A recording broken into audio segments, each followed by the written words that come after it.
The Israelis are getting attacked right now on 7 fronts kinetically. And I don't think that's discussed enough in our media, which we can talk about how flawed it is. But, it's Gaza, it's West Bank, it's Lebanon, Iraq, Syria, Yemen, and Iran itself. And that, by the way, doesn't even get into the cyber realm, the campus stuff, the lawfare, right? I mean, you could probably point to 10 or 12 different fronts that Israel's fighting on, but kinetically, they've spent a huge amount of time and effort, and they have exhausted their troops to some extent or another fighting in Gaza, and now they have other fronts to deal with.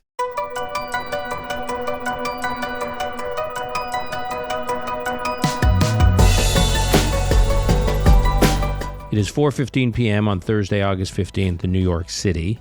It is 11:15 p.m. on Thursday in Israel as Israelis wind down their day following a week that included Tisha B'Av and another Shabbat coming up in which Israelis wait.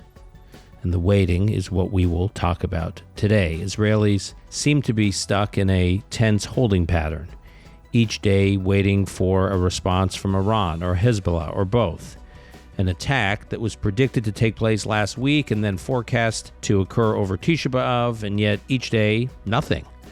What is going on behind the scenes in Tehran, in Jerusalem, and in Washington, D.C.? And also, at the same time, there's a similar sentiment surrounding the hostage negotiations. Today, senior officials from Israel, the United States, Qatar, and Egypt met in Doha to resume what was billed as a crucial round of negotiations for a Gaza hostage and ceasefire deal, talks, as we are learning, that will continue into tomorrow.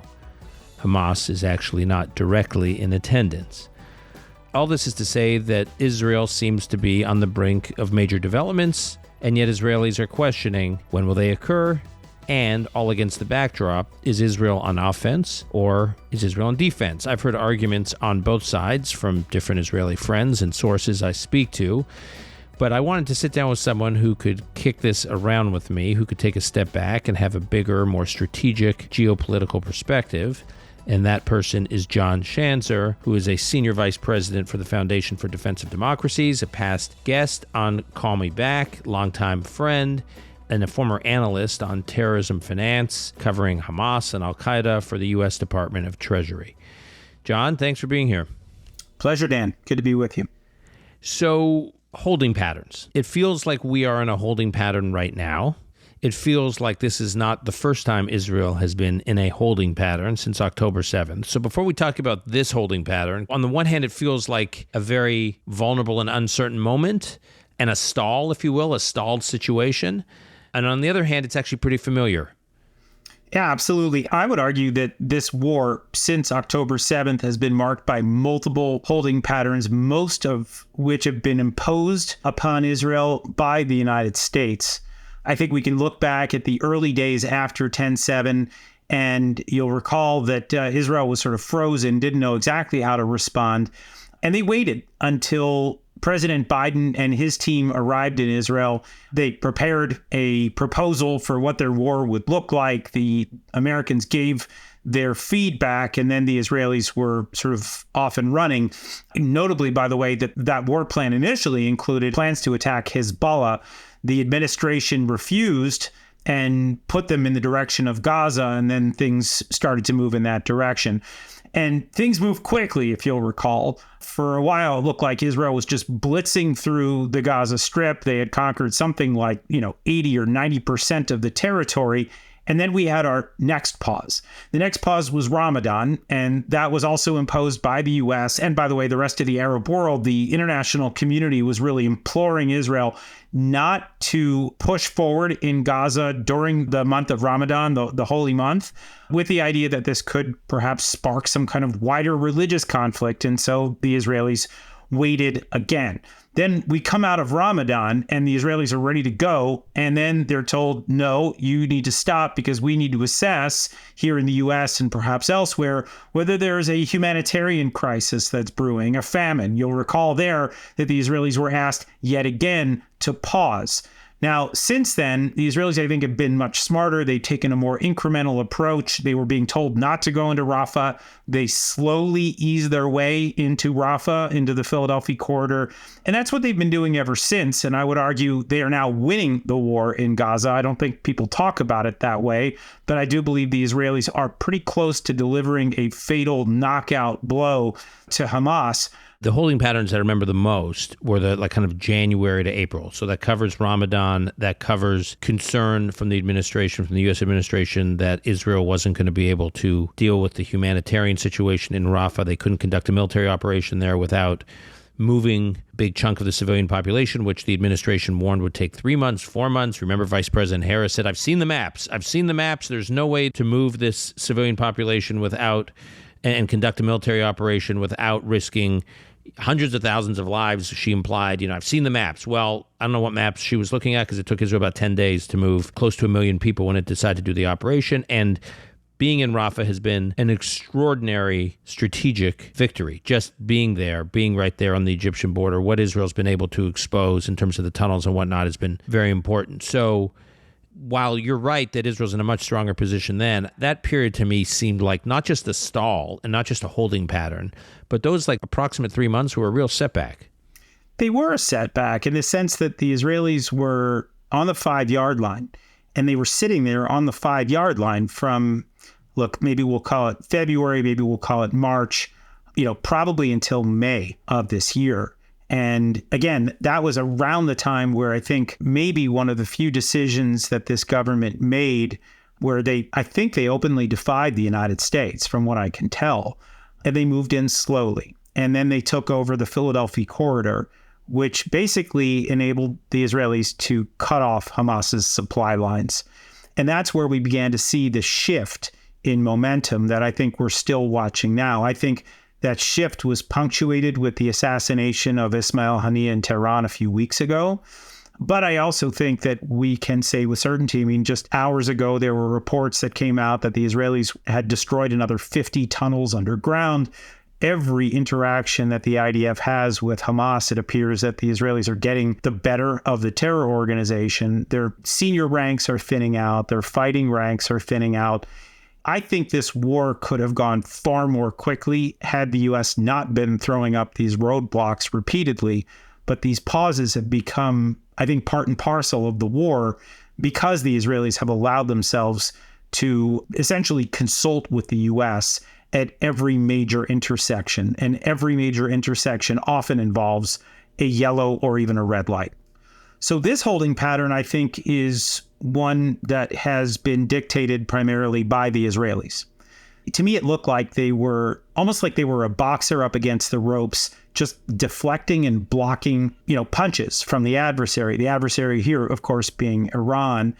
This Israeli government did not look like it was making any decisions apart from winning in Gaza. So in other words, things were spinning out of control in the north. We saw the Houthi drone attack on Tel Aviv. Obviously, we had the Iranian assault back in April of those, hundreds of missiles and drones.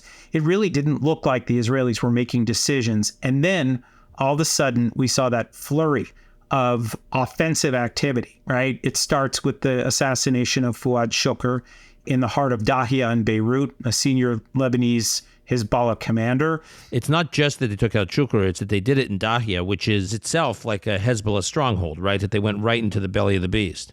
Oh, yeah. This was on Hezbollah's turf. It was a strong statement that they had pinpoint lethal intelligence right in the heart of Hezbollah land.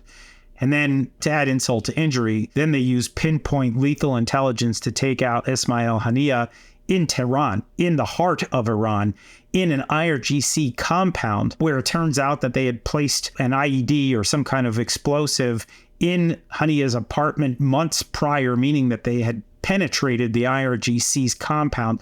It was remarkable. And then there was the cyber attack that took place. Now, the Israelis have not acknowledged responsibility for it, but, this was a cyber attack on the central bank of Iran. I think, it's a reminder to all of us here that the Israelis have quite a number of unspent rounds that they can fire at the regime in the realm of cyber. and Mohammed Def in the Yemenite port, one of the architects of October 7th, and basically the equivalent of like the Hamas's military chief of staff. Correct. Hudaydah got hit. That was shortly before the Shukr and Hania assassinations. I mean, the guy that ran the military, he literally presided over Hamas from its transformation as a tactical terror threat to Israel to a force that brought the region to almost full-scale war. He presided over that. And so it was a major setback for Hamas. But you get a sense right now that the Israelis are on offense to some extent or another. And I do think that between that and the U.S. efforts to broker an agreement with Hamas, possibly also Hezbollah, maybe Iran, which worries me, and we can certainly talk about that. So there's the diplomatic activity. There is the deployment of significant military assets to the region right now by the United States as a means to try to warn off Iran from attacking Israel. And so you put all of this together, and it's not a surprise to me that the regime in Iran would maybe want to pause and assess whether moving forward with a strike of its own would be smart, or whether to work by proxy, or whether to continue on the negotiation track, maybe with the opportunity to extract more financial concessions from a Biden administration that is addicted to giving Iran concessions.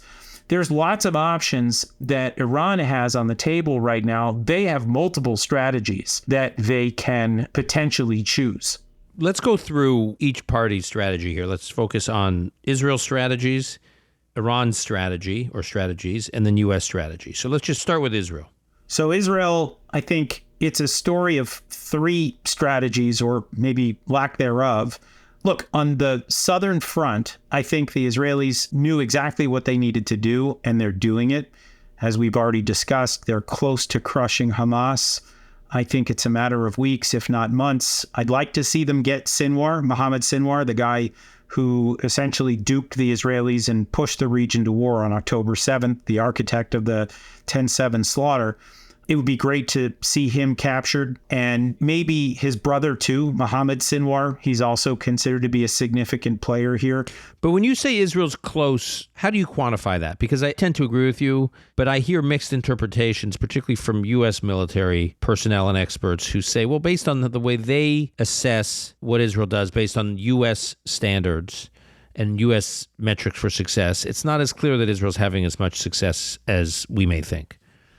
You know, it's interesting you raise that, Dan, because, I was reading today, there were articles that were coming out that the U.S. has assessed that Israel can't do much more in Gaza. Well, that, I think, by the way, is an information campaign by some in the U.S. to put more pressure on Israel to get a ceasefire done. That, to me, felt like a real orchestrated campaign, that whole article. But that's probably a separate subject. Well, I think so. But I also think that it represents the thinking in Israel to some extent or another. In other words, Israel knows that what they're going to continue to do, at least for now, is to surge into Gaza with specific intelligence provided to them by Hamas detainees or from SIGINT or HUMINT or whatever it is that they have. They go in and they take out a handful of Hamas fighters. Maybe they try to take a shot at Sinwar and then they leave. And they can do this over and over again. It's sort of what they do in the West Bank, by the way, on an ongoing basis. There's no reason why they can't do this in Gaza, and there's no reason why they can't continue to do this in Gaza. There's no sort of end date for what Israel is doing there as long as it's providing security to the people of Israel, which is all the IDF is trying to do. The difference, though, in the West Bank, I agree with you, post, kind of 2000, from like 2003/2005 on through today, that's exactly the operating approach that Israel has with regard to the West Bank. But there they have some kind of Palestinian civilian authority that's running day-to-day civilian affairs, which makes it easier for Israel to go in and out dealing with security matters. In Gaza, they don't have that. And that's what the U.S. is pushing for, right? They'd like to see whether it's, the Palestinian Authority get in there and take the wheel, or, some kind of international organization or coalition that would take control so that rebuilding could begin. And that's really where the U.S. has been focused, I think, and why we're seeing some of this information campaign being trotted out. But as for the metrics themselves, look, I think we can all agree it's more art than science in trying to determine whether, you're fighting a spent force or not. But let's just be clear. The Israelis have killed somewhere between 10 to 20,000 Hamas fighters since this thing began. Let's just call it 15 round number. That's out of the 30,000 fighters that were initially assessed to be the Hamas fighting force. So let's say you've taken out 15,000 fighters. There's another 7 to 10 that have been injured in the fighting and that are not coming back onto the battlefield. And there's another several thousand that have been detained by the Israelis. They're right now sitting in Israeli jails. They are, as I understand it, listening to Hatikva at full blast during waking hours.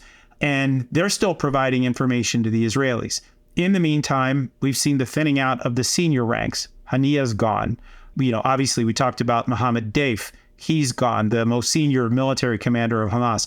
Marwan Issa, who is Deif's deputy, was killed in March. Salah al-Arori, another senior guy, political and military, which, by the way, I think underscored that there is really no dividing line between the political and military so-called wings of Hamas. But Arori was killed in January. That pretty much leaves a handful of nobodies in Doha, and it leaves Sinwar and his brother in the tunnels of Gaza.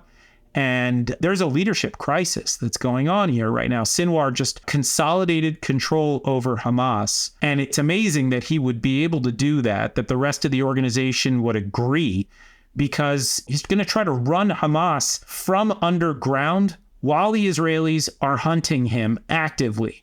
And he is on the run. He will not use a phone. He will not use a computer. He has to send notes to people to have his orders executed. When you look at the Hamas leaders that have been taken out, there's a conventional wisdom, which I think is overly simplistic, which is that, well, when those guys get wiped out, there's a whole another generation right behind them that's ready to succeed them and take over those positions. And I try to remind people, not so simple.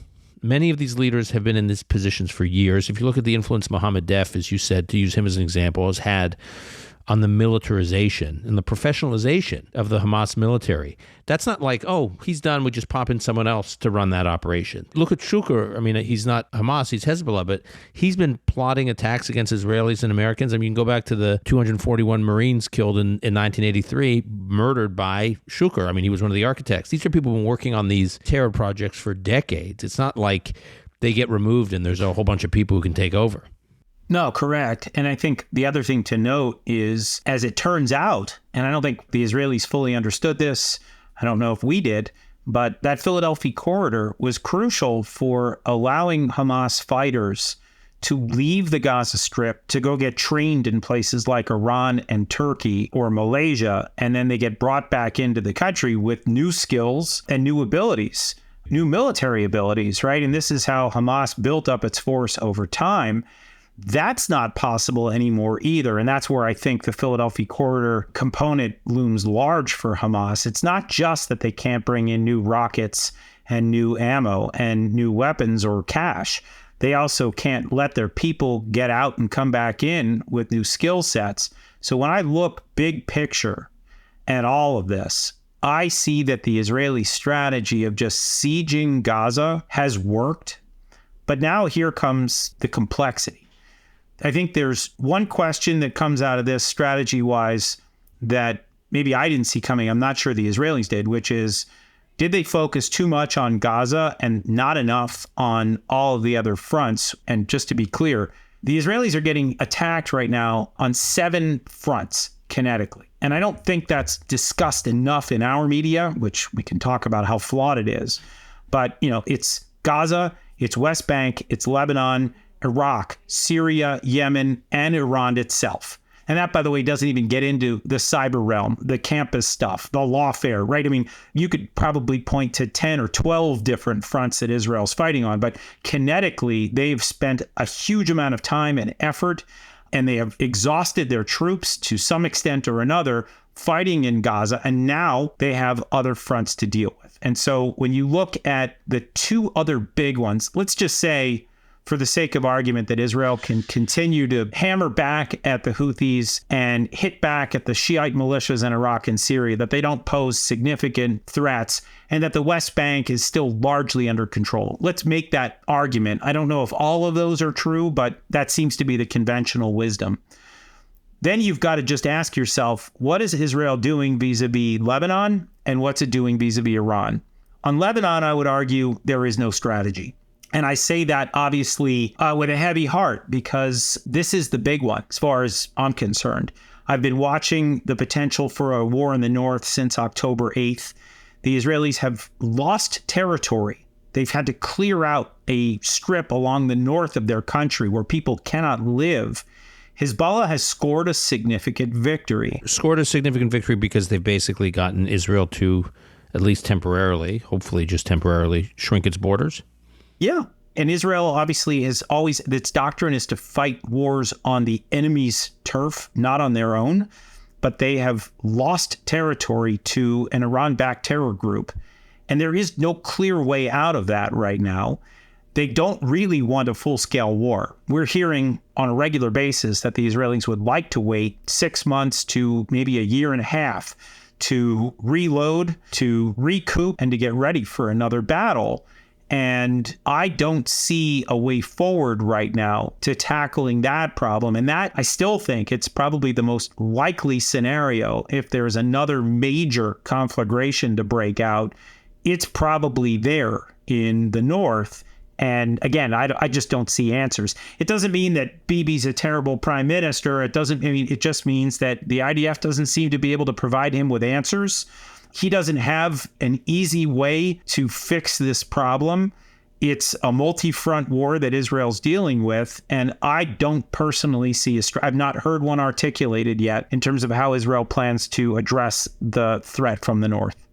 Let me ask you, before we move to Iran, there was this debate inside the cabinet, the security cabinet, and I think maybe even the full cabinet in the days after October 7th, with some, including Defense Minister Gallant, according to reports, according to Nadav Ayel, who's on this podcast, talked quite in great detail about this cabinet meeting that happened where Gallant and others from the security establishment were making the case for going into the north, taking on Hezbollah before responding directly to Hamas after October 7th. And they were ultimately overruled by Netanyahu, backed up by Benny Gantz and Gadi Eisenkot, who agreed with Netanyahu that you have to focus on the threat of the terror organization that launched the war before you can deal with another front. And while Gallant was arguing that this is our time to strike a preemptive strike, it's almost like Israel's pre-Six-Day War, June 1967 moment, go on offense against the bigger threat, and we can get back to Hamas and Gaza later. But this, if we don't deal with Hezbollah now, when they're not expecting us to strike, will rue the day. And I guess my first question is, where do you come down on that? Do you think Israel's ruining the day right now for the reasons that you're describing, that there doesn't seem to be a strategy now? I think Israel made a mistake in not attacking Hezbollah and not taking them out when they had an opportunity. You mean in the days after October 7th? Yeah. Yeah. I mean, you got to remember, Hezbollah started attacking Israel on October 8th. All right. It was one day after the 10/7 attacks, and the Israelis start taking incoming from the north as well as the south. You have to also recall that Israel has never looked at Gaza as an existential threat. It's not even a strategic threat. As they've always seen it, it's a tactical threat. I think the Israelis have proven that they can siege Gaza and win if the U.S. lets them. Lebanon is a much thornier problem, right? You're talking about a terror group up there. Hezbollah has 200,000 rockets. They can fire 4,000 or so a day in heavy salvos. They have forces that are well trained. They've trained alongside the Iranian and the Russian militaries. They have precision guided munitions. They've got underwater drones. They're rumored to have potentially even chemical weapons. They have a lot of things that they can bring to bear on this battlefield. I think really it was a question of whether the Israelis understood when October 7th happened that they were embarking upon a long war. I've been starting to call this the 10/7 wars, plural, because I do believe that multiple wars were launched on or around that day. And Israel really has no choice but to fight all of them. And not fighting your most challenging threat first, I think, is a mistake. They could always clean up with Gaza later. But I think we're now seeing what happens when you defer your tough choices. Do you think Israel, the IDF, had the capacity in the days after October 7th to do what you described? Well, yes and no. And I think that's part of the problem. Again, getting to the pauses that we talked about, these sort of intersections where Israel's stopped at a red or yellow light. the Israelis waited until Biden arrived in Israel. It was lauded as an important moment in the U.S.-Israel relationship, and I don't think I take issue with that. But I would say that, we know now that Biden spoke to the Israelis in that room and said, don't start wars that you can't finish. In other words, he told them, don't fight in Lebanon. We will give you the weaponry that you need in order to finish off the war in Gaza. Of course, we know what happened after that. They began to withhold some of those weapons, and they began to warn the Israelis not to advance, and all the pauses that we talked about from March and April and May. It got complicated. But had the U.S. decided to convey the necessary weaponry, the 500-pound bombs and the precision kits and the 2,000-pound bombs, the Israelis could very well have taken out Hezbollah. The problem now is that Hezbollah has been importing weapons at a pretty fast clip from Iran. We know that they have been building up over time. There have been multiple reports suggesting this, that Hezbollah is a fiercer force now than it was on October 8th when it started firing at Israel. And that is part of the indecision that we see, the lack of strategy that we see on the part of the Netanyahu government. Okay, now let's talk about Iran and what Israel's choices are with Iran and what the U.S. choices are in terms of dealing with Iran. Yeah, and I think it's probably also important to just note what Iran's choices are, because they actually have many.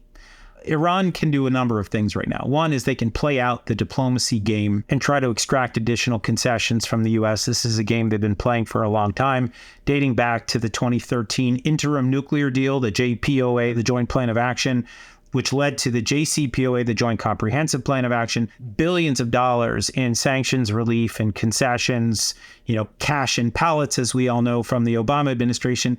And a lot of the people in the Biden administration, it's the same staff, it's the same crew, and they're still pursuing a deal. They still think that Iran can somehow be a responsible actor on the world stage or in the region. Even now? You think they believe that even now, John? Oh, yeah. 100%. And, there are all these rumors about Obama still being behind the scenes and still trying to angle towards certain policy outcomes. I can't speak to that, obviously, personally, but I've heard it from enough people who seem to know that he's still part of the mix and his people are still part of the mix. And so I think that the Israelis are aware of the fact that Iran and the U.S. still have this dynamic that has, for whatever reason, they've not reached the end of this. They continue to hold out hope that we can somehow still arrive at a soft landing with the Iranians. I think it's insane to think that way, especially now as we watch, 7 fronts on fire in the Middle East. It sounds just not grounded in reality. But I do think that the Iranians see that as one strategy. Now, the other strategy is that they allow for a soft landing to the negotiations. They make a deal with Hamas, Hezbollah. Everybody agrees to stop fighting. And then Iran prepares for the next round of this war, which could be in 6 months, it could be a year, it could be in 2 years, but we know that it's coming. And the Iranians don't mind necessarily waiting if it puts them in a stronger position. Other strategies would include what we call the Ring of Fire, which would be essentially unleashing their proxies, however many of them they want to unleash at any given time. We've not actually seen heavy salvos from all of the different fronts into Israel, Iran itself, Iraq, Syria, Lebanon, Gaza. That's a strategy they have not yet deployed yet, but they can. But this would be part of a war of attrition, which is exactly the kind of war that Israel doesn't want to fight. But we could potentially see that. The proxy strategy, we know they are quite comfortable with this, fighting Israel to the last Arab. That has been their strategy. And then I think there's the last part of this, which, my colleague Mark Dubowitz has talked about quite a bit, and we're all, I think, still concerned about, which is that, Iran may choose to use all of this as a distraction from its ultimate goal of making a dash to a bomb. And I think there is real risk. We've got a report coming out at FTD very soon that looks at the risks of Iran making a dash for a bomb in the next 6 months while we have a lame duck president who appears to be conflict averse. I think the Iranians understand that there is an opportunity here to pursue this strategy. It comes at risk, but right now, they have not really accrued any costs for the war that they have been waging on these 7 fronts. I am hard-pressed to find a moment other than over the last 2 or 3 weeks, and maybe this is a good segue to what Israel is or can do, but the Israelis are finally holding the Iranians to account. Whether the U.S. has given the green light for Israel to do so or not, it seems like we haven't, by the way. It seems like Biden has been quite upset with Netanyahu for taking certain risks. But the Israelis are beginning to impose costs on Iran. The question is, does that change Iran's calculus, knowing that you have an obsequious United States, or at least a fearful one, and knowing that they have multiple options on the table in terms of strategies that they can deploy?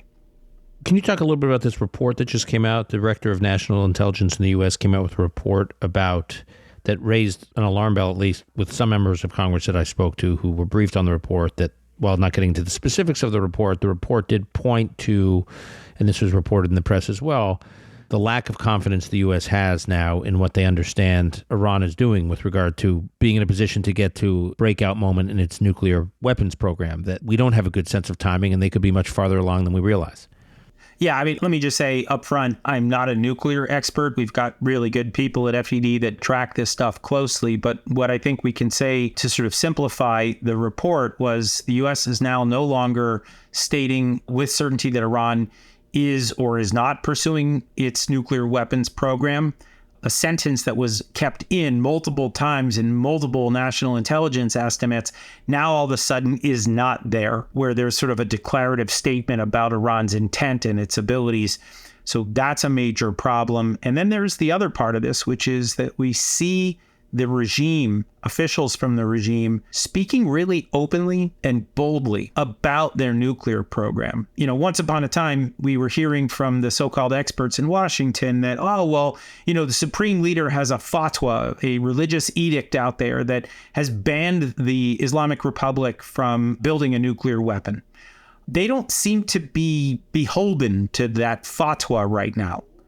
And they appear to be almost thumbing their nose at the West while we watch this crisis play out, while we watch the 7 fronts burn, while the Iranians continue to, by the way, target American forces and bases in Syria and Iraq.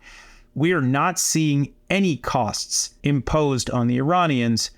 And again, I think turning back to the Israeli strategy, I think we are now beginning to see the beginnings of one, where they're saying, okay, you know what, you're not stopping. And clearly, our restraint is not working.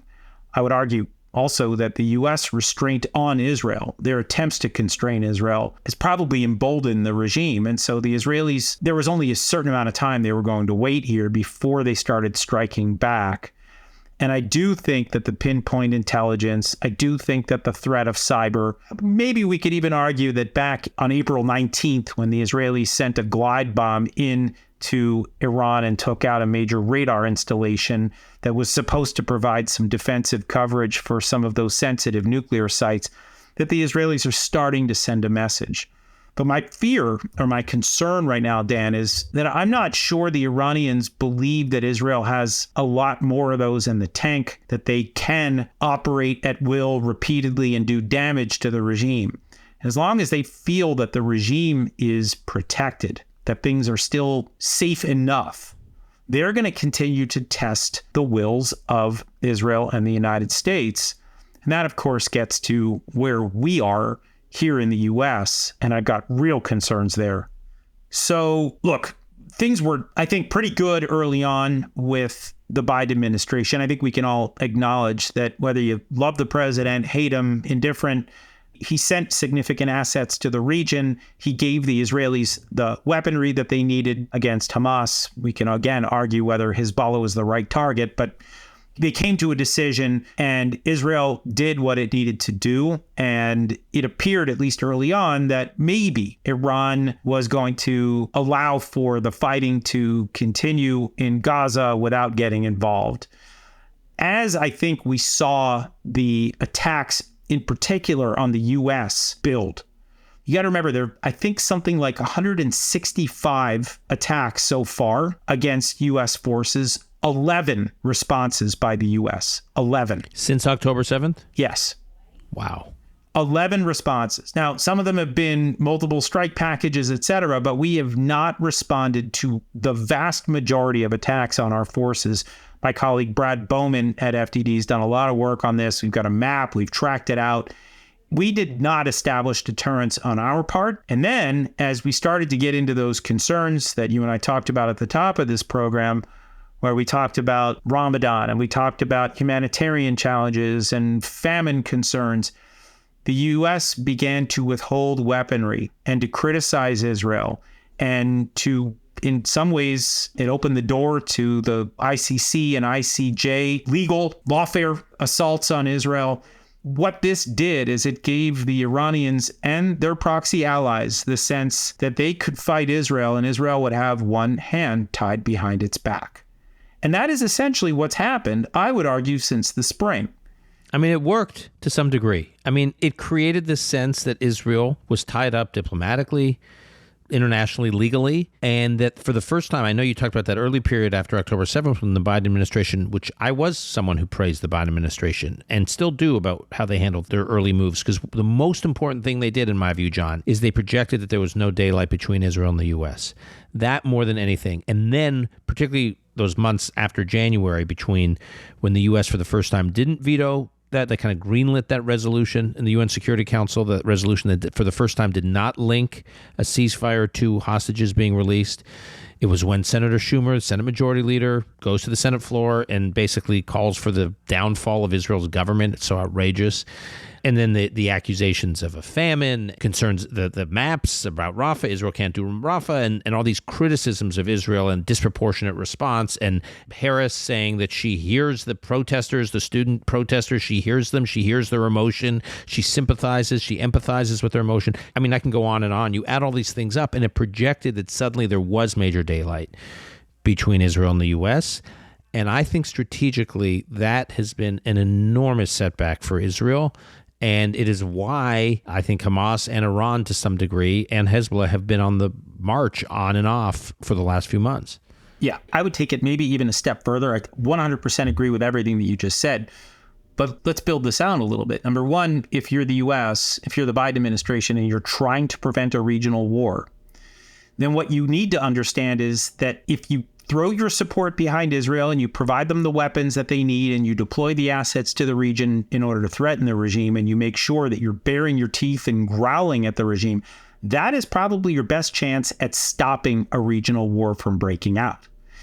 If you do the opposite, which is what we're watching right now from the Biden administration, where they're asking pretty please if the Iranians would just stop engaging in this just failed paradigm of negotiating with Hamas supporters like Qatar and Egypt and then expecting a different result. In other words, we look right now very hapless. We look like we are lacking in strategy. If we really wanted to avert a war, we would be looking more offensive in nature, more aggressive in nature. I'm not saying that I want to see a full-blown war with the U.S. getting dragged in. Quite the opposite. But I think the credible threat of force, additional sanctions. What about political pressure, diplomatic pressure? What we see, this is, by the way, getting back to the kind of Obama administration, the Biden administration, it's a hallmark of both. You criticize your friends and your allies and you let your enemies off the hook. And that is not how you're going to get the outcome. The last thing I'll just say on this is that for the U.S., it's a compounded strategic failure for this reason. The Iranians are, I don't know if an alliance is the right word or axis. There's an alignment that they have with the Russians and the Chinese. And when we look like we cannot control the Middle East with the junior partner in this three-way alignment, if we look like we're not standing by our longtime friend and ally, Israel, amidst a seven-front assault, what is the message that sends to the Russians? What is the message that sends to Beijing?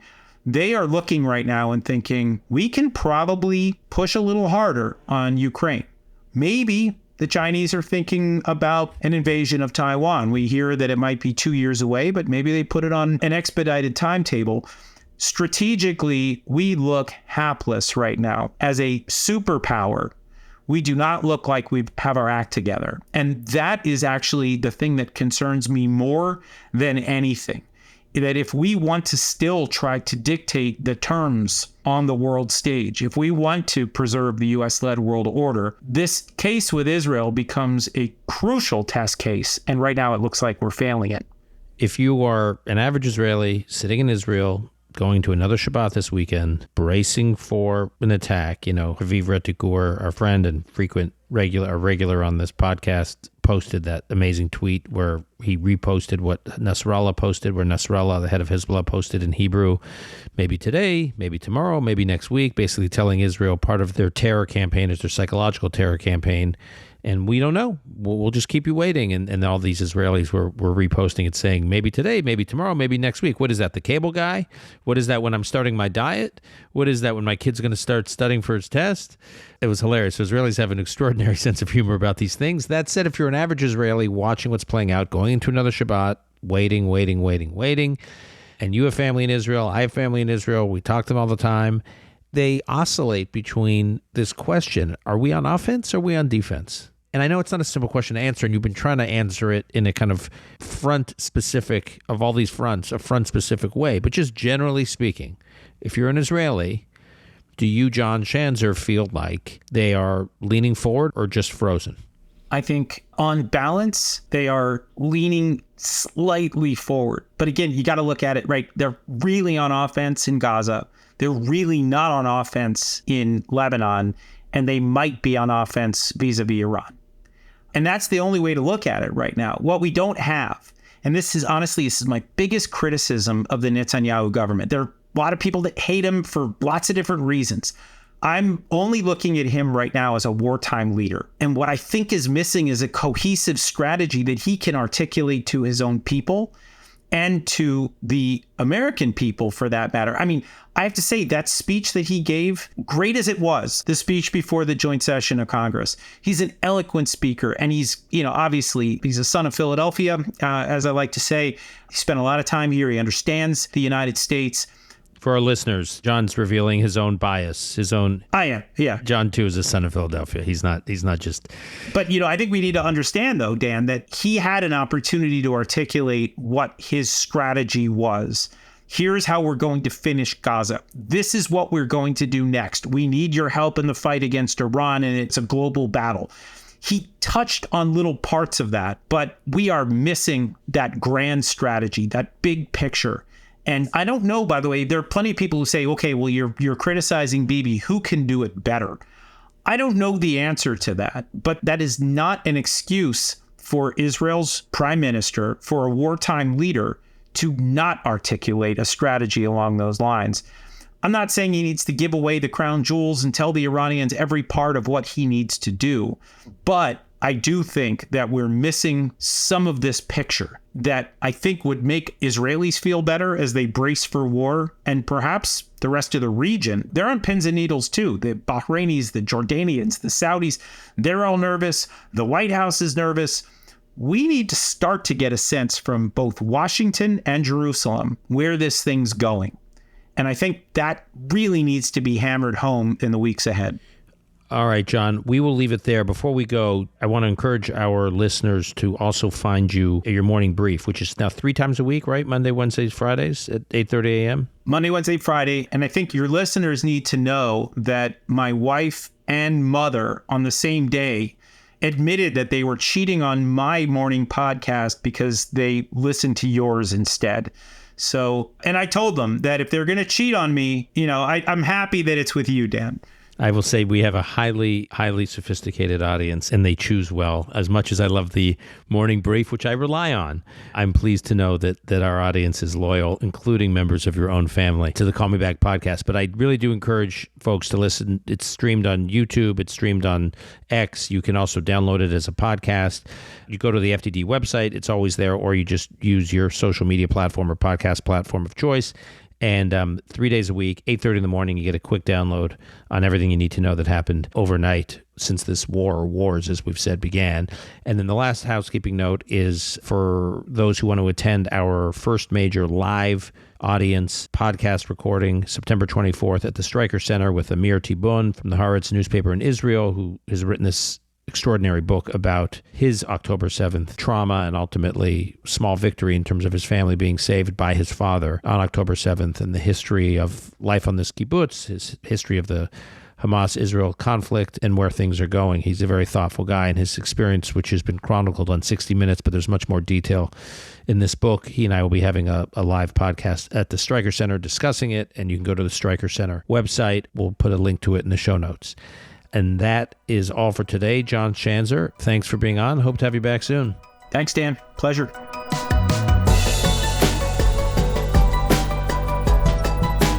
That's our show for today. To keep up with John Schanzer, you can find him on X at jschanzer, SCHANZER. You can also follow him at FDD, Foundation for Defense of Democracies.